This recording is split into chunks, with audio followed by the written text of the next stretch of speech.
take on your Monday. Coming up, Bozeman Station Foundation gets awarded a $25,000 grant to support its operations. Here are the services the nonprofit provides and what the funds will be used for. Plus, thousands of residents gathered in Missoula over the weekend to protest President Trump and Elon Musk. We'll share details from the rally and what attendees are calling for. And hear how an 11-year-old entrepreneur turned a popular frozen treat into a family business in this week's Montana Moment. Well, the time is at 6:30 on a Monday morning. You probably slept in because you had a big weekend. I mean, who didn't with all that sunshine and the warm weather? You may find yourself reaching for a sweatshirt, a little light jacket this morning. 26 currently in Butte, 31 in Kalispell. Go ahead and make it rain gear because we've got our next weather maker that's starting to inch closer and closer to the Montana state line. In northwest Montana, you're going to be the first to see that wet weather. Day planner today, Missoula, mostly cloudy to cloudy skies. Couple of hit or miss showers.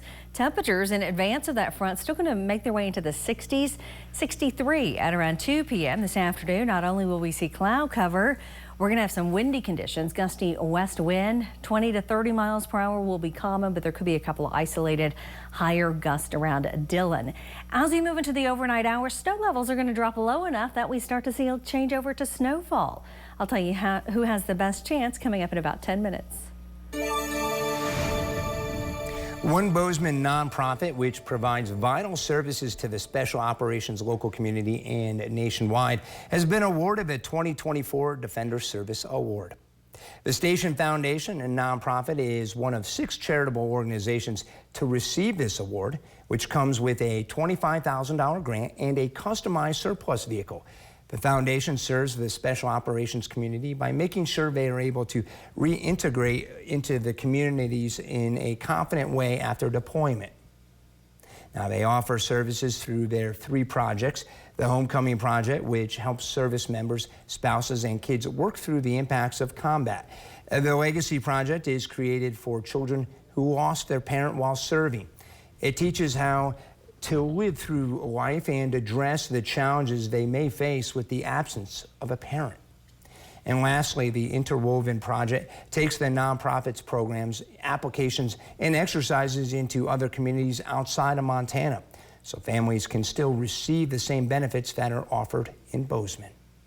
The nonprofit's executive director states that the Station Foundation's work is far from being over. They will continue the healing journey for families and bring awareness to these wonderful communities who need an extra hand. And to learn more about the Station Foundation, you can head on over to our homepage, NBCMontana.com. On Saturday in downtown Missoula, several thousand protesters gathered as part of a nationwide movement dubbed Hands Off in opposition of President Donald Trump and billionaire Elon Musk. And this is a look from above, from downtown. Lots of people, as I mentioned. Now, protesters are calling for the pair to keep their hands off of federal services, which are getting slashed as part of DOJ's efforts to shrink the size of the federal government. One of the protesters who told NBC Montana he doesn't agree with President Trump's new tariffs. The tariffs are a very big mistake. I think the damage has in large measure already been done. There is a loss of confidence among investors, and there's a loss of confidence in the country in general. Axelrod says he hasn't been to a protest since 1968, but thinks what's going on is bad news for all parties.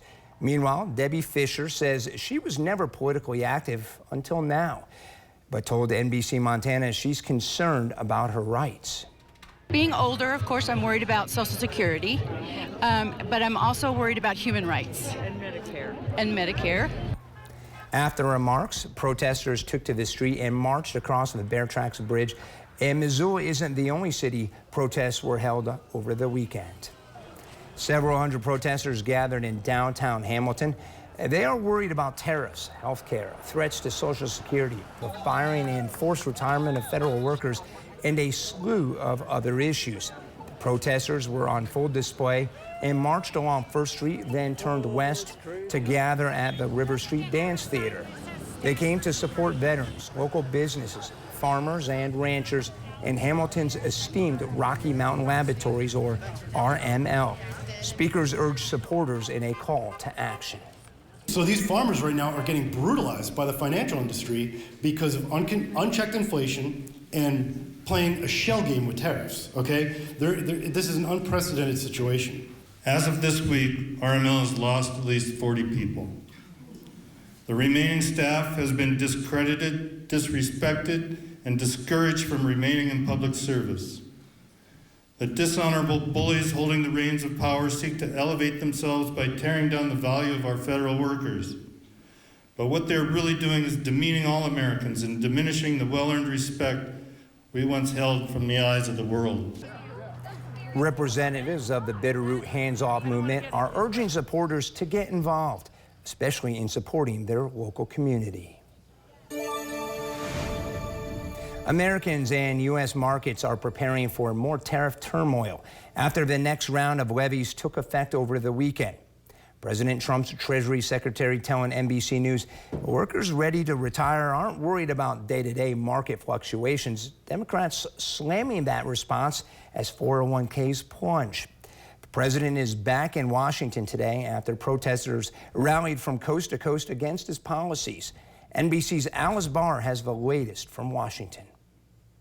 This morning, markets bracing for what could be another wild week on Wall Street as investors grapple with President Trump's new tariffs. What's going to happen with the market, I can't tell you, but I can tell you our country has gotten a lot stronger. A minimum 10% tariff kicked in over the weekend against trading partners across the globe, set to rise even more on Wednesday for dozens of countries. The White House says more than 50 have now reached out about lowering trade barriers. They're dying to make a deal. But I said, we're not going to have deficits with your country. The Treasury Secretary pushing back against recession fears and added anxiety for Americans who want to retire, seeing their savings plunge. I think they don't look at the day-to-day fluctuations of what's happening. Democrats reject that, slamming the president's response. People have seen their retirement savings on fire, and there he is out on the golf course. Nationwide, hands-off protests over the weekend rallied against Trump administration policies, including the growing immigration crackdown, as the White House faces a deadline today to return a man wrongly deported to a notorious El Salvador prison. Kilmer Abrego Garcia, a husband and father with no criminal conviction, was granted legal status in the U.S. in 2019. A federal judge saying his detention appears wholly lawless.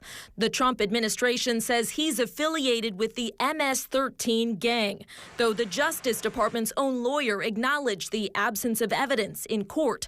Attorney General Pam Bondi now placing that lawyer on administrative leave. In Washington, Alice Barr, NBC News. And we now visit with Chief Meteorologist Brooke Foster, who is standing by. And a lot of parents want to know, Brooke, what are their kids going to expect as they're waiting at the bus stop getting ready to go to school? You know what, 6:38 this morning, things are dry out at the bus stop, but you want to make sure that they have maybe a raincoat or some type of rain gear, because once they step off the bus this afternoon, we could have a couple of showers moving in. 6:38 live look right now. Kalispell and Missoula, you can see a little bit of cloud cover showing up on our Sportsman Ski House weather camera, along with our Clearwater Credit Union weather camera this morning. Temperatures 33 at around 7 a.m. in Kalispell, 48 by lunchtime, 54 this afternoon, breezy wind and a couple of showers. For Missoula, similar forecast, 48 degrees at around lunchtime. Temperatures are going to be in the 50s for us this afternoon. We are expecting our highs in advance of that front to make their way into that mid to upper 60s across western Montana. But there is going to be a drop in temperatures behind that front, along with lowering snow levels. Everything you need to know is coming up in about 10 minutes.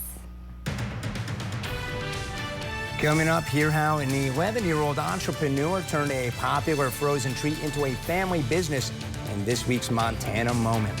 And let's take a live look over Missoula above TV Mountain at Snow Bowl from the Community Medical Center weather camera. And Chief Meteorologist Brooke Foster has your day planner right after the break.